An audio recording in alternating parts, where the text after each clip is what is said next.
ప్రపంచవ్యాప్తంగా వార్నాక్రై మాల్వేర్ సృష్టించిన కలకలం అంతా ఇంతా కాదు. ఇదో కొలిక్కి రాకముందే మరోమారు హ్యాకర్లు పంజా విసిరేందుకు సిద్ధమవుతున్నారా అంటే అవుననే అంటున్నారు సైబర్ నిపుణులు. యూకేకి చెందిన ప్రముఖ సైబర్ నిపుణులు ఒకరు ఈ విషయాన్ని ప్రకటించారు. రేపు ఇలాంటి దాడి జరగబోతున్నట్టు హెచ్చరించారు.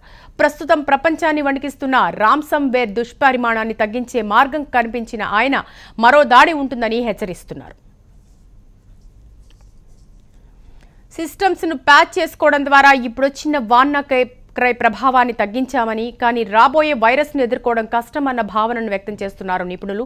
పాత మాల్వేర్ కోడింగ్ లో స్వల్ప మార్పులతో ప్రపంచ సైబర్ వ్యవస్థపై దాడి చేయవచ్చన్న అంచనాను వ్యక్తం చేశారు. ఇది హ్యాకర్లకు అత్యంత సులువైన పని అని చెప్తున్నారు.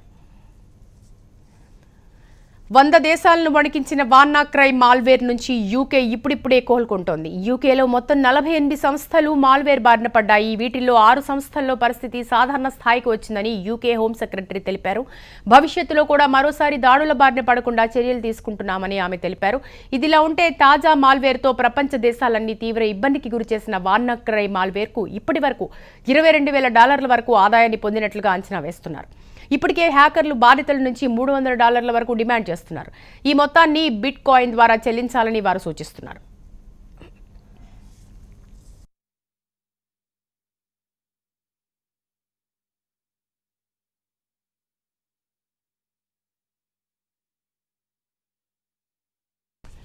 ప్రపంచవ్యాప్తంగా వార్నాక్రై మాల్వేర్ సృష్టించిన కలకలం అంతా ఇంతా కాదు. ఇదో కొలిక్కి రాకముందే మరోమారు హ్యాకర్లు పంజా విసిరేందుకు సిద్ధమవుతున్నారా అంటే అవుననే అంటున్నారు సైబర్ నిపుణులు.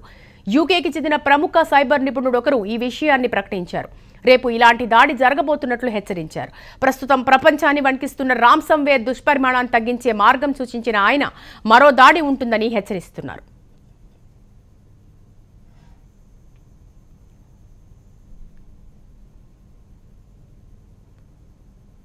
సైబర్ వ్యవస్థపై రేపు మరో దాడి జరగవచ్చన్న అనుమానాలు వ్యక్తమవుతున్నాయి. ఇక పూర్తి సమాచారం మా ప్రతినిధి ప్రవీణ్ లైవ్ లో అందిస్తారు.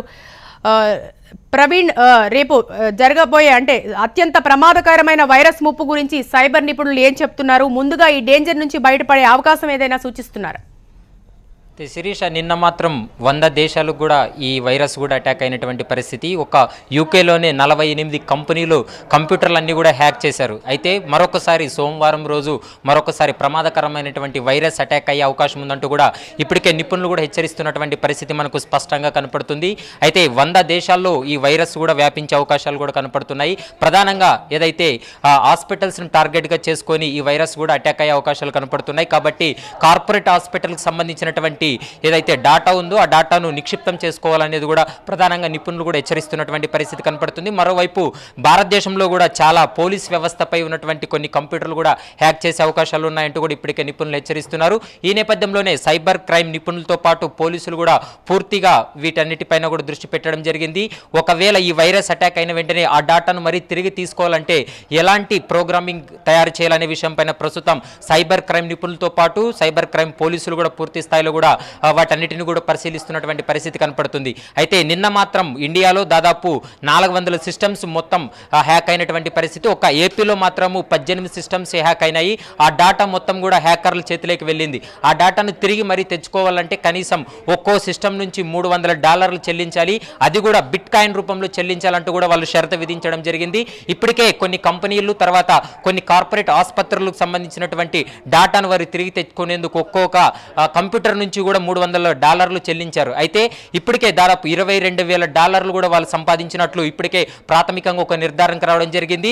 అయితే యూకే బేస్డ్గా ఈ యొక్క వైరస్ కూడా మొత్తం ప్రపంచవ్యాప్తంగా అంటుకునే అవకాశం ఉంది. ఖచ్చితంగా అప్రమత్తంగా ఉండాలంటూ కూడా ఇప్పటికే ఎవరైతే సైబర్ క్రైమ్ నిపుణులు కూడా హెచ్చరిస్తున్నటువంటి పరిస్థితి కనపడుతుంది. ఎందుకంటే గతంలో ఎన్నడూ లేని విధంగా ఈ విధంగా ఏదైతే ప్రమాదకరమైనటువంటి వైరస్ అటాక్ అయ్యే అవకాశం ఉంది. ఈ కార్పొరేట్ హాస్పిటల్స్ కావచ్చు, పోలీస్ వ్యవస్థలో ఉన్నటువంటి కొన్ని డాటాలు వారందరూ కూడా తీసుకునే అవకాశం ఉంది. ఆ డాటాను మరి తిరిగి మనం యథాస్థానంలో పొందాలి. ఖచ్చితంగా మన డాటా మనకి తిరిగి రావాలంటే ఒక్కొక్క కంప్యూటర్ నుండి $300 చెల్లించాల్సి ఉంటుంది. అది కూడా బిట్ కాయిన్ రూపంలో చెల్లించాలంటూ కూడా వాళ్ళు షరతు విధించడం జరిగింది.